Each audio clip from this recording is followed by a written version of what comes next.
তুমি কল্যাণধাত্রী জগধাত্রী তুমি বিশ্ববিধাত্রী জ্যোতির্ময়ী তুমি কল্যাণধাত্রী জগধাত্রী তুমি বিশ্ববিধাত্রী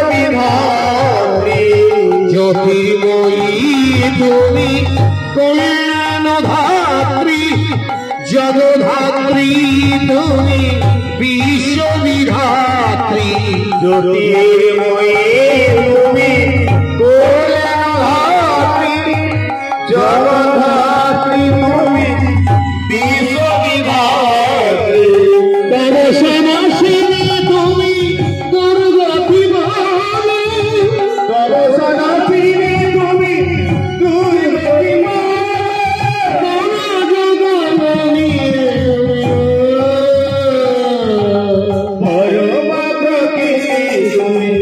পার্বতী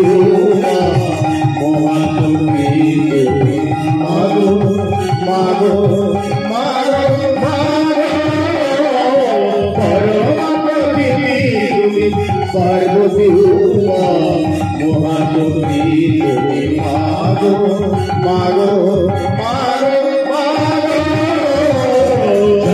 দেবী দেবী দত্তায়নে অষ্টভুজবরভবে তমেব বৈষ্ণবে তমেব ব্রহ্মণি তমেব গদাচারি তমেব সুশ্রাণি তমেব তমানি তমেব মহিষাসুরে মূর্তানি মুখানি জগদ্গীতা বস্তগীতা নিকুম্ভীয়া অজ্ঞতাকল ভবানি ভবতি জগদ্বিকালি কালি কালি মহাকালি বিশ্বকালি বরাইনি ইত্যাদি ভবে উমারূপে অবতীর্ণা তব সুবলমি দুর্গমা উমারূপে অবতীর্ণা জলজ জল দুর্গমা উমারূপে অবতীর্ণা তব সুবলমি দুর্গমা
শক্তি প্রাণাশ্বাস শক্তি কুলকুণ্ডলীকে জাগ্রত করে গোপীদের হৃদয়কে গ্রাস করলে কোথায় আছে শক্তিটা?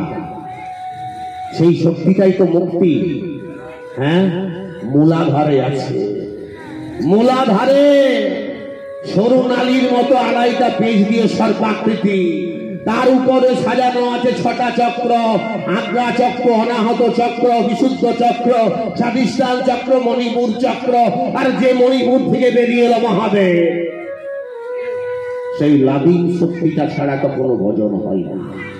দেখিয়ে দিলেন বৃন্দাবনের গোপীগণ শক্তির আরাধনা করে শক্তি সঞ্চয় করলেন, বিশুদ্ধ ভক্তি সঞ্চয় করলেন, বুদ্ধি যোগ ভরল গোপীদের। কাত্যায়নী দেবীর পূজা সমাপ্ত করলেন, আশীর্বাদটা নিলেন। যাও, বৃন্দাবনে জন্মগ্রহণ করেছেন নন্দের নন্দন, যিনি অনাদিরাদি গোবিন্দ, তাকে রাসস্থলে তোমরা স্বামী রূপে পাবে। কাত্যায়নী ব্রজটা সমাপ্ত করেছে। পূজা সমাপ্ত করার পরে বৃন্দাবনের গোপীরা সব যমুনায় চলে গেছে। যে কোনো পুজো আরাধনা যজ্ঞ করার পরে চান করতে হয়। তাই বৃন্দাবনের গোপীরা সবাই গেছে, গিয়ে কি করছে না নিজেদের বসনগুলোকে রেখেছে যমুনার তটে। হরিবল, যমুনার তটে এই বসনগুলি রেখে দিয়ে ওই বৃন্দাবনের গোপীগুলি যমুনার জলে ছল ছল কর পেলি করে কত রঙে, ছল ছল কর করে কত রঙে, ছল ছল করে কর কত রঙে, ছল ছল করে কত রঙে। সরসদ সোনা ডালে ভিজে শেষি অঙ্গে,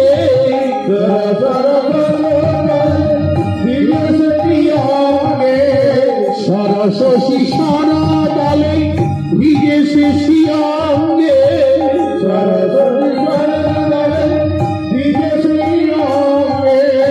কল কল কল ছল যমুনা তরঙ্গে,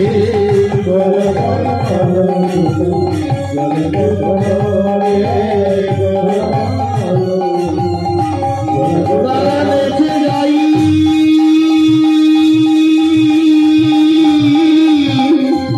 জল বেলি,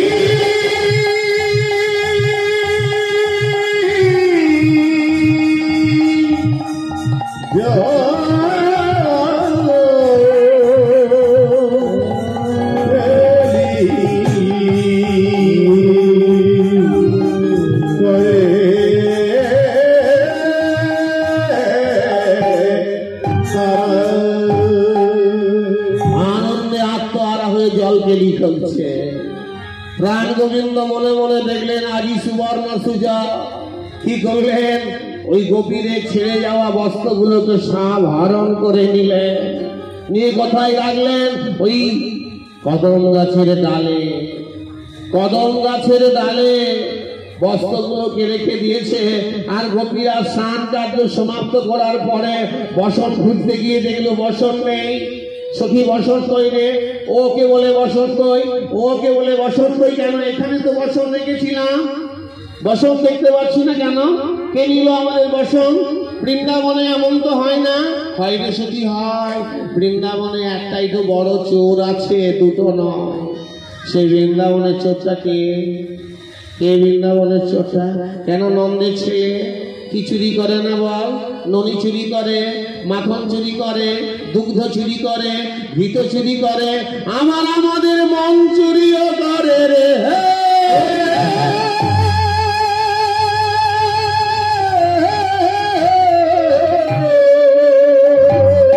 আমার মনে হয় সখী জানিস, ওই নন্দের ছেলে কৃষ্ণ এসে আমাদের বসন চুরি করেছে। কেউ বলে না না না না, আমাদের গোপাল, আমাদের কানাই, আমাদের প্রাণ গোবিন্দ এ কাজ কখনো করতে পারে না। হঠাৎ এক কানে গেল কি একটা ধ্বনি। কি ধ্বনিটা? রাধে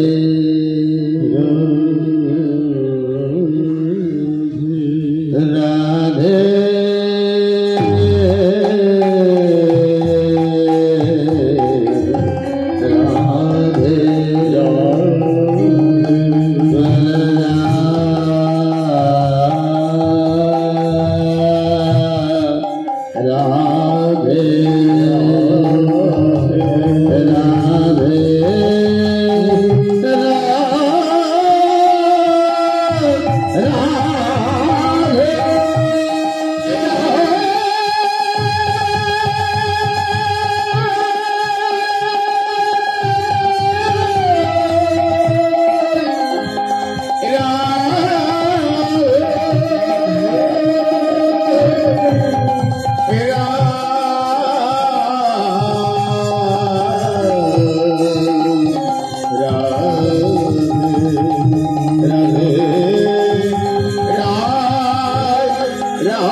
সুরধ্বনি লাগি গেল কানে, রাধা নামের সুরধ্বনি লাগি গেল কানে, ওই রাধা নামের সুরধ্বনি লাগি গেল কানে, রাধা নামের সুরধরে লাগিয়ে লোকারে ওই কানাই তো চুরি করে বস্ত্রের গোপনে কানাই তো চুরি করে বস্ত্রের গোপনে এই কানাই চুরি করে বস্ত্রকে গোপনে কানাই তো চুরি করে বস্ত্রের গোপনে লাজ লজ্জা নাই তার ওই দেখো হাসে লাজ লজ্জা নাই তার ওই দেখো হাসে লাজ লজ্জা নাই তার ওই দেখো হাসে লাজ লজ্জা নাই তার ওই দেখো হাসে বস্ত্রহরণ লীলা করে দীন কৃষ্ণ দাসে বস্ত্রহরণ লীলা করে দীন কৃষ্ণ দাসে বস্ত্রহরণ লীলা করে দীন কৃষ্ণ দাসে বস্ত্রহরণ লীলা করে দীন কৃষ্ণ দাসে ওরে আনন্দ ধরে না আনন্দ ধরে না আনন্দ ধরে না আনন্দ ধরে না বস্ত্র চুরি করেছে কানাই আনন্দ ধরে নাই বস্ত্র চুরি করেছে কানাই আনন্দ ধরে না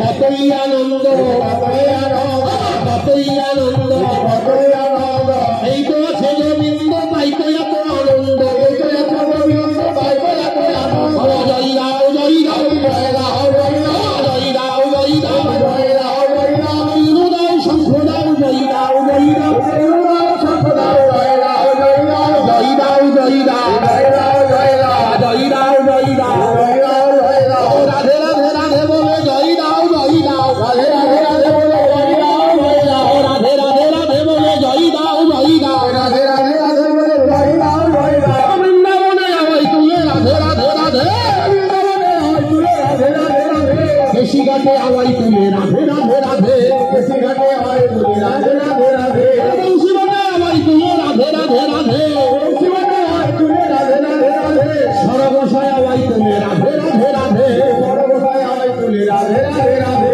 রাধে রাধে রাধে রাধে রাধে রাধে রাধে রাধে রাধে রাধে রাধে রাধে প্রেমানন্দে রাধে বলে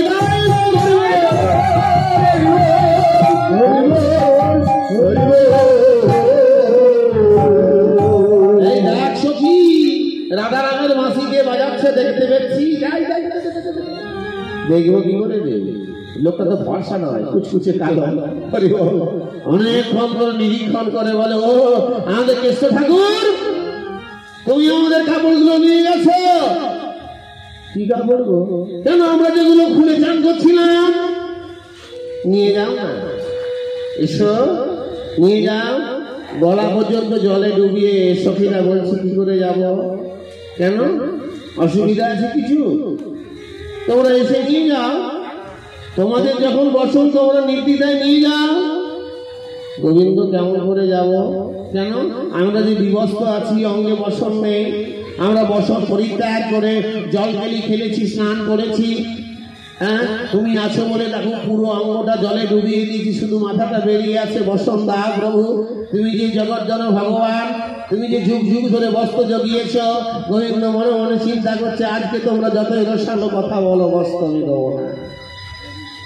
আমি এমনি দ্রৌপদীকে বস্ত্র দিয়েছিলাম জমা রেখেছিল দ্রৌপদী পূর্ব জন্মে ছিল যাজ্ঞসিনী হ্যাঁ মনে আছে লীলাটা এক সন্ন্যাসী সমুদ্রে স্নান করতে নেমেছে তার কৌপিন ভেসে চলে গেছে জলে সারাদিন জলে ডুবে বসে আছে সন্ন্যাসীটা উঠতে পারছে না কত ললনা কত নারী কত পুরুষ কত সন্ন্যাসী চান করতে চলে যাচ্ছে সেই রমণী গিয়ে বলছে সাধু বাবা সকাল থেকে দেখছি তুমি অঙ্গ জলে ডুবিয়ে বসে আছো কেন তুমি কি তপস্যা করছো বলে না গো আমি তপস্যা করিনি জলের স্রোতে আমার বসনটা ভেসে চলে গেছে আমি বিবস্ত হয়ে আছি আমি কেমন করে উঠবো তখন সে যজ্ঞেশিনী গিয়ে শাড়ি থেকে ছিঁড়ে এক টুকরো সাধু বাবাকে দিয়েছিলেন সেই সাধু বাবা ওই বসনটা অঙ্গে দিয়ে লজ্জা নিবারণ করে জল থেকে উঠেছিলেন ওই যজ্ঞেশিনীটা কেউ নয় পরে যজ্ঞ উৎপন্ন করেছিলেন দ্রুপদ রাজা তাই দ্রুপদ রাজার কন্যা বলে সেই রমণীর নাম দ্রৌপদী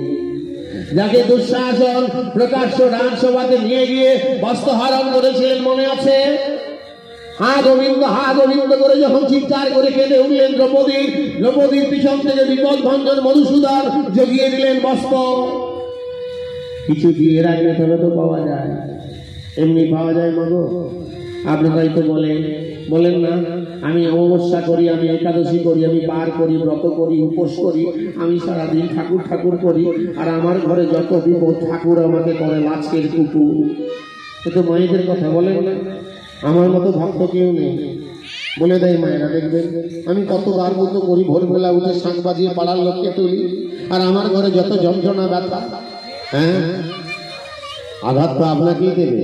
ঠাকুর রামকৃষ্ণ দেবকে এই কথাটা বলেছিলেন একজন। বলে ঠাকুর আমি যত ঠাকুর ঠাকুর করি আমার তত কষ্ট হয়। বলে হ্যাঁ হবে তো রে, হবে না? হবেই তো। একটা দা দা দা মানে কাটারি, কাটারি সহজে তৈরি হয়। একটা কাঁচা লোহা যদি কর্মকার সালে দিয়ে আসে, কর্মকার ভাই কি করে, আগুনে পুড়ায়, পুড়িয়ে টকটকে লাল করবে, তারপর হাতুড়ি দিয়ে আঘাত করবে, আঘাত করবে, আঘাত করবে, এই কাটারি দায়ের মতো সাইজ করে ধার দেবে, ধার দেবে, শান দেবে, পান দেবে, তারপরে তৈরি হবে কাটারি। সেই কাটারিতে ডাব কাটা হবে, সেই ডাব গোবিন্দের সেবায় লাগবে।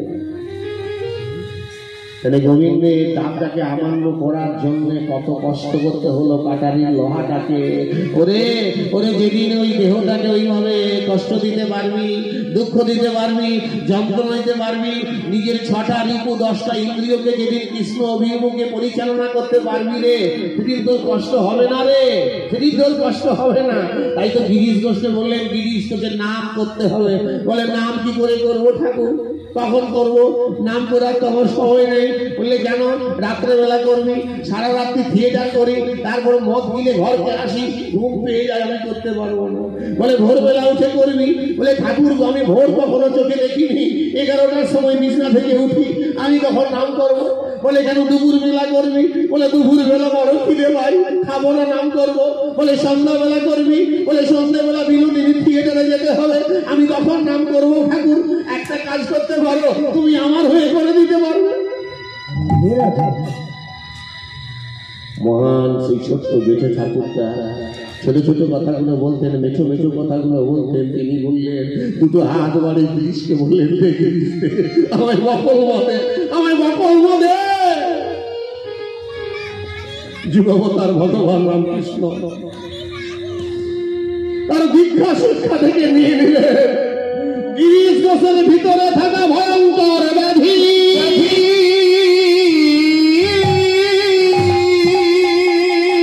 আর যেই ব্যাধিটাকে স্বাগত জানি জগৎবাসীকে শিক্ষা দেওয়ার জন্য প্রভু আমার সেই ব্যাধিতে দেহ পাল্টে দিলে,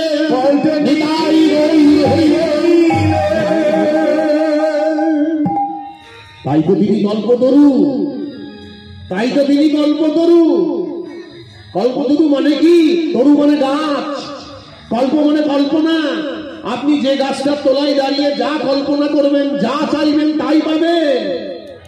তাই তো ঠাকুর আমার কল্পতরু হয়ে গেলে নিজেকে দিয়ে দিতে হবে। তাই তো বৃন্দাবনের কৃষ্ণ গোপীদের বলছে, তোমাদের কাছে কি এমন আছে গো লোকানো যে আমি দেখে ফেলবো? হ্যাঁ তোমরা তো বলো গোবিন্দ আমরা সব দিয়ে দিয়েছি, বলো না সব দিয়ে দিয়েছ, তাহলে তোমাদের শরীরে এমন কি আছে যা আমি দেখে ফেললে লজ্জা পাবে? এসো। বৃন্দাবনের গোপীরা এতক্ষণে তত্ত্বজ্ঞান অর্জন করলে, গরিব লাজ লজ্জা ঘৃণা ভয় সমস্ত কিছু ত্যাগ করে গোবিন্দের কাছে সশরীরে উঠে গেলেন, কর দুটি বাড়িয়ে দিলেন। ও গো শোনো শোনো প্রাণী গোবিন্দ,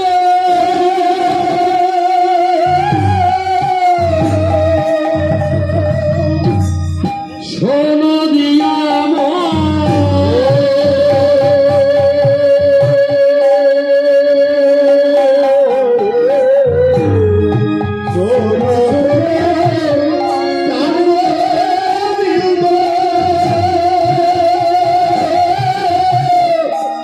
সোনা দিয়া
বস্ত হরণ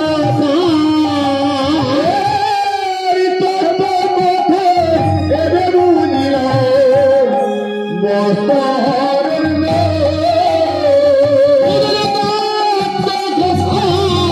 এবে বুঝিলাম বস্ত হরণ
শোনো বৃন্দাবনের গোপীগণ, তোমরা আমাকে ভগবান আখ্যা দিয়েছ।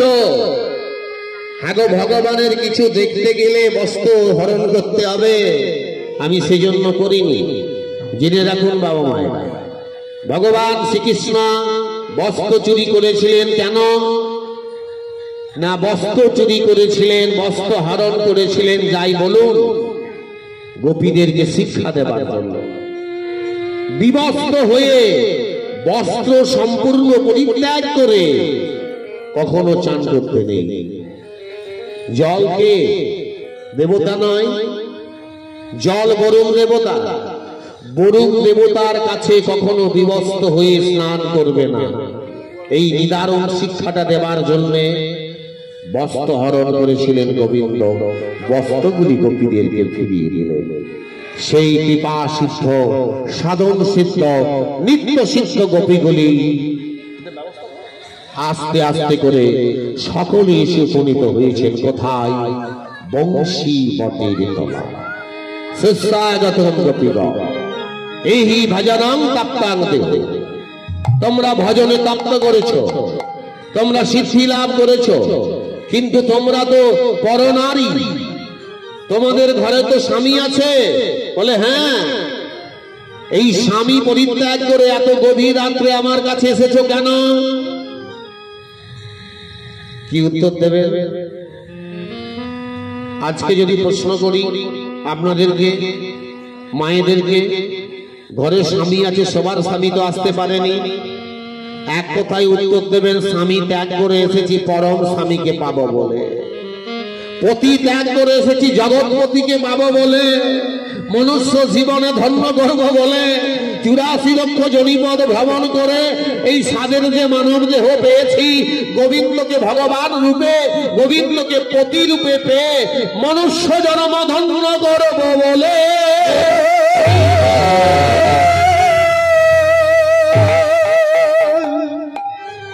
তো তোমাদের সেই সখীজি কোথায়?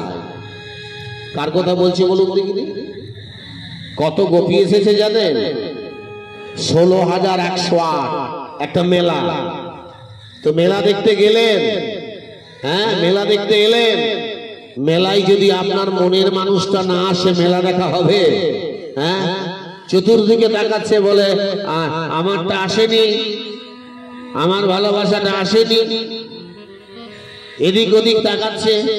আবার যে শাড়িটা কিনে দিয়েছিল বাজারে, তো একটা শাড়ি নয়, অনেক আছে। ওই শাড়ি পরে অন্য কেউ মা এসেছে, বলে ওইটাই বোধ হয় পিছু পিছু যাচ্ছিল। আর যখনই ফিরেছে দেখছে কপালে সিঁদুর দেওয়া আছে, বলে ওইটা তো বিয়ে হয়ে গেছে। হ্যাঁ, গোবিন্দ চতুর্দিকে তাকাচ্ছে কেমন ভাবে? অনন্তায় গোপীশামাম নাদর্শনং নীলম্বরম তথাইতয়ে গবন্দনা। কি অদ্ভুত রচনা দেখুন, কি অদ্ভুত ব্যাসদেবের কায়দা। যাকে নিয়ে ভগবানের এত বড় লীলা, তার নাম কি বলুন? রাধা। ওই একটা নামও একবারের জন্য শ্রীমদ্ ভাগবতে লেখা নেই। কি বললেন? যেদিকে সেদিকে তাকাচ্ছে, না পশ্চাৎ না দেখা যাচ্ছে। নীলাম্বরং ব্রজাঙ্গনা, নীল শাড়ি পরা সেই ব্রজের রমণীটা। রাধা বললেন না, রাধা শব্দটা বললেন না। নীল শাড়ি পরা সেই ব্রজাঙ্গনাটা চতুর্দিকে তাকাচ্ছে, চতুর্দিকে তাকাচ্ছে। আর এমন সময় বৈষ্ণব কবি এক পাশে দাঁড়িয়ে কলম দিচ্ছে। কি বলে? দেখো দেখো প্রাণ গোবিন্দ নীলাম্বরী পড়ে, দেখো দেখো প্রাণ গোবিন্দ নীলাম্বরী পড়ে, দেখো দেখো প্রাণ গোবিন্দ নীলাম্বরী পড়ে, দেখো দেখো প্রাণ গোবিন্দ নীলাম্বরী পড়ে। তোমা করে দাঁড়িয়ে আছে অনেকক্ষণ ধরে, তোমা করে দাঁড়িয়ে আছে অনেকক্ষণ ধরে, তোমা করে দাঁড়িয়ে আছে অনেকক্ষণ ধরে, তোমা করে দাঁড়িয়ে আছে অনেকক্ষণ ধরে। ইহরূপের আসলীলার করিল প্রকাশ, ইহরূপের আসলীলার করিল প্রকাশ, ইহরূপের আসলীলার করিল প্রকাশ, ইহরূপের আসলীলার করিল প্রকাশ। আর কীর্তনেতে গানে করে বিন কৃষ্ণ দাস, কীর্তনেতে গানে করে বিন কৃষ্ণ দাস। গোবিন্দের আনন্দ ধরে নাই, আনন্দ ধরে নাই, গোবিন্দের আনন্দ ধরে নাই, আনন্দ ধরে নাই। নীলাম্বরী ফেরে তাই আনন্দ বেড়ে যায়, নীলাম্বরী ফেরে তাই আনন্দ বেড়ে যায়, নীলাম্বরী ফেরে তাই আনন্দ বেড়ে যায়, নীলাম্বরী ফেরে তাই আনন্দ বেড়ে যায়। প্রেমানন্দে রাধে নাচে আনন্দ বেড়ে যায়। হরি বল, হরি বল। এতক্ষণে গোবিন্দে প্রাণে প্রাণ এলো। বলে বাহ, ওই নীলাম্বরী শাড়ি পরে। বলে হ্যাঁ গো, শুনেছি নাকি তোমরা খুব নাচ করতে পারো। শুনেছি আর কি, তোমরা নাকি খুব নাচ করতে পারো। আর সখীরা গোপীরা বলছে আমরা তো নাচ করতে পারি, আমরা লোকের মুখে শুনছিলাম তুমিও নাকি ভালো নাচতে পারো। গোবিন্দ অন্তর থেকে বলছে মে নাট্যা নিত্য পরিয়সম, আমি নাচতে জানি নাই। মিহং নর্তনং করয়তে, আমি নাচাতে জানি। কি সুন্দর কথা দেখো। আমরা নাচ করছি তো, করি না? এই তো সংসার করছি মানে নাচ করছি। কার কত তেজ, কার কত অহংকার, কার কত বুদ্ধি, কে দেখতে কত সুন্দর, কে বেশি স্বামীকে বেশি ভালোবাসে, কোন স্বামী স্ত্রীর জন্য মরি মরি হয়ে যায়। ওরে বাবা, আরে এত নর্তন কে নাচাচ্ছে উপর থেকে? হ্যাঁ, দড়িটা ধরে আছে, নাচাচ্ছে গোবিন্দ। সব পুতুল আমরা। হ্যাঁ, এই যে হাত সে নাড়াচ্ছে তাই নড়ছে। যদি এই দেহের ভিতর থেকে গোবিন্দের অস্তিত্বটা বেরিয়ে চলে যায় তাহলে কি আর নড়বে? কি বলবে? যখন নড়বে না দেহটা কি বলবে? বলো হরি। মরে যাব বলুন কবে? হ্যাঁ, জানি কেউ? জানি না তো। বিজ্ঞান এত উন্নত হয়েছে, গর্ভবতী মায়ের গর্ভে যখন সন্তান আসে ডাক্তার বাবু নল নিয়ে পাইপ দিয়ে পরীক্ষা করে দেখে নাই ছেলেটা ঠিক আছে কিনা। বিকলাঙ্গ হলে বলে দেয়, বলে না? যন্ত্র লাগিয়ে দেবে, বেটা ছেলে না মেয়ে ছেলে আছে বলে দেবে। কত বড় বিজ্ঞান হয়েছে দেখছি। দিন মাস যখন মায়েদের হয়ে যায়, হ্যাঁ, বাচ্চা যখন আজকালে হয়ে যাবে, ডাক্তার বাবু লিখে দেয় জানুয়ারি মাসের 25 তারিখে তোমার ছেলে হবে, বলে না? দেখবেন জানুয়ারি মাসের 24, 25, 26-এর মধ্যে ছেলেটা হবে। ডাক্তার বাবু বলে দিল ওই মাতৃগর্ভে সন্তানের জন্ম কবে হবে। ওই চলুন না ডাক্তার বাবুর কাছে যাই, গিয়ে বলবো ডাক্তার বাবু আপনি যখন জন্মালাম আপনি তো বলেছিলেন জানুয়ারি মাসের 25 তারিখে আমি জন্মাবো, আপনি বলতে পারবেন আমি কবে মরবো?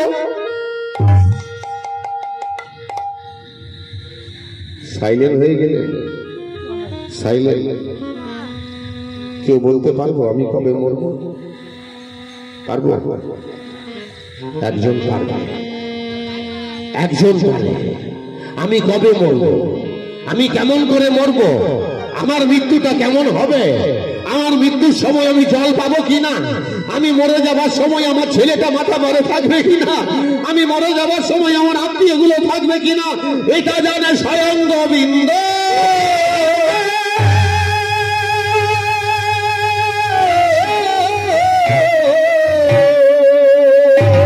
ডাক্তার বাবু জন্মের তারিখটা বলে দিল, মৃত্যুটা বলতে পারে না। আমি জানি না কখন মরে যাব।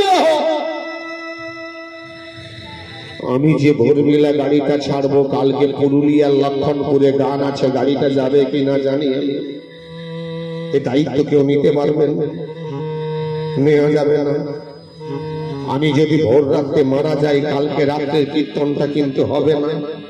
এই জ্ঞানটা যদি আমার থাকে, আমরা যদি সবাই জানতে পারি, এই নিঃশ্বাসটাকে বিশ্বাস করব না, এই নিঃশ্বাসটার কোনো দাম নেই, যে কোনো মুহূর্তে শরীর থেকে ফস করে বেরিয়ে চলে যাবে। সেজন্য মহারাজ পরীক্ষিত যখন জানতে পারলেন আমি আর 7 দিন বাঁচব, বললেন এই 7 দিন আমি কোনো কাজ করব না। আমি রাজা হয়ে জন্মগ্রহণ করে অনেক খেয়েছি, অনেক হিরে জহরতের গয়না পড়েছি, দামি পোশাক পড়েছি, রাজ সিংহাসনে দিন কাটিয়েছি। আমি আজ থেকে কুশের আসনে বসবো, ভিখারির পোশাক পরে, খাবো না, ঘুমাবো না, আমি ঘোড়ার পিঠে চড়বো না। আমি 7 দিন ধরে শুধু ভাগবত শ্রবণ করবো। সেজন্য মহাপ্রভু বললে, খাইতে শুইতে নাচিতে ঘুমাইতে নাম করো, নাম করো। নামে কোনো দ্বিধা নেই, নামে কোনো সময় নেই, নামে কোনো গোত্র নেই, নামে কোনো দেশকাল নেই। মহাশ্মশানের উপরে নাম করা যায়, বিষের গায়ে নাম করা যায়, পচা পুকুরের গায়ে নাম করা যায়, আবার মন্দিরের ভিতরে বসেও নাম করা যায়। বিধি নিষেধটাকে তুলে দিলে সেই নামকে আশ্রয় করে আজ ত্রিপ্রকার গোপীগণ এসে বলছে তুমি তো জগৎকে নাচাও, আজকে তোমাকে নাচাবো গোবিন্দ, তোমাকে আগে নাচতে হবে। বলে আমি নাচবো? বলে হ্যাঁ তোমাকে আজকে নাচতে হবে। নাচো বাঁকা শ্যাম, তোমাকে নাচতে হবে। বাঁকা শ্যাম তোমাকে নাচতে হবে, বাঁকা শ্যাম তোমাকে নাচতে হবে, বাঁকা শ্যামে তোমাকে নাচতে হবে, বাঁকা শ্যাম তোমাকে নাচতে হবে, বাঁকা শ্যামে তোমাকে নাচতে হবে, বাঁকা শ্যাম তোমাকে নাচতে হবে।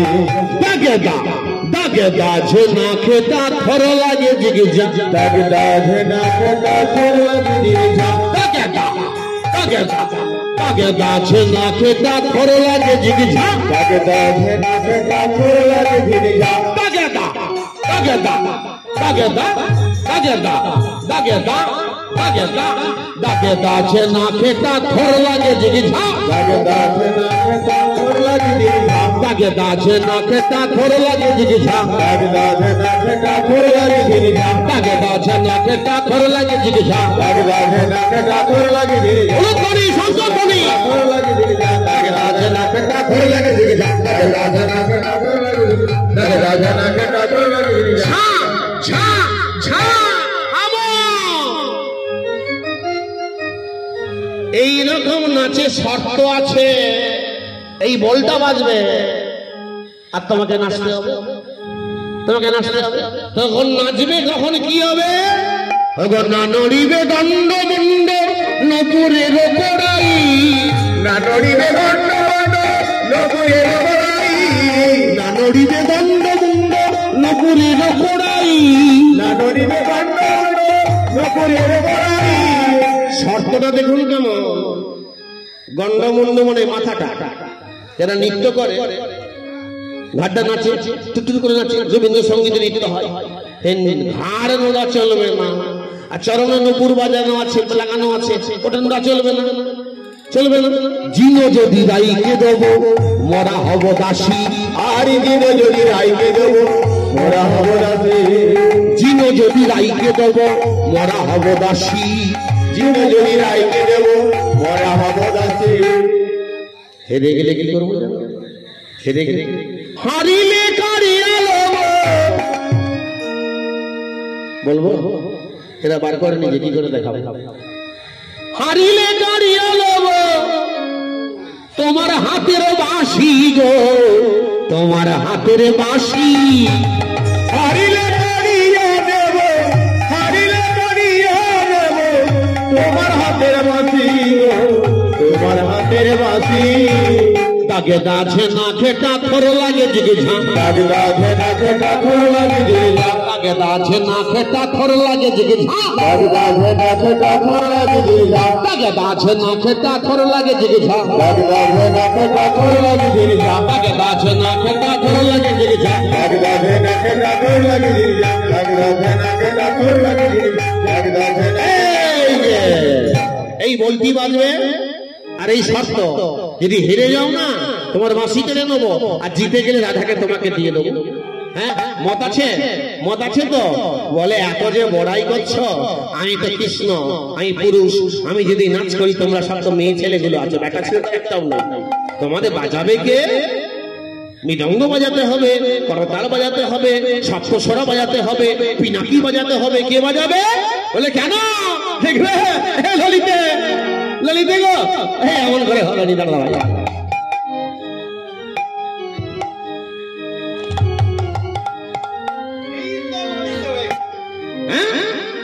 ললিতে, ললিতে সেই দিকে ললিতে বাজাইবি না বিশাখা মৃদঙ্গ, ললিতা বাজাইবি না বিশাখা মৃদঙ্গ, ললিতা বাজাইবি না বিশাখা মৃদঙ্গ, ললিতা বাজাইবি না বিশাখা মৃদঙ্গ, ললিতা বাজাইবি না বিশাখা মৃদঙ্গ, ললিতা বাজাইবি না বিশাখা মৃদঙ্গ। আরে সুচিত্রা সপ্তস্বরা রায় দেখে, সুচিত্রা সপ্তস্বরা রায় দেখে রঙ্গ। হরিব হরিব হরিব হরিব হরিব হরিব হরিব একদম বাজাচ্ছে। দিকে দাঁছে না খেটা থর লাগে দিকে ঝা, দিকে দাঁছে না খেটা থর লাগে দিকে ঝা, দিকে দাঁছে না খেটা থর লাগে দিকে ঝা, দিকে দাঁছে না খেটা থর লাগে দিকে ঝা, দিকে দা দিকে দা দিকে দাঁছে না খেটা থর লাগে দিকে ঝা, দিকে দাঁছে না খেটা থর লাগে দিকে ঝা। মৃদঙ্গের অঙ্গ শুনি ঠাকুর যে দাইমণি, মৃদঙ্গের অঙ্গ শুনি ঠাকুরিয়া নীলমণি, কেমনেতে নাচাই সে অঙ্গ, আর কেমনেতে নাচাই সে অঙ্গ।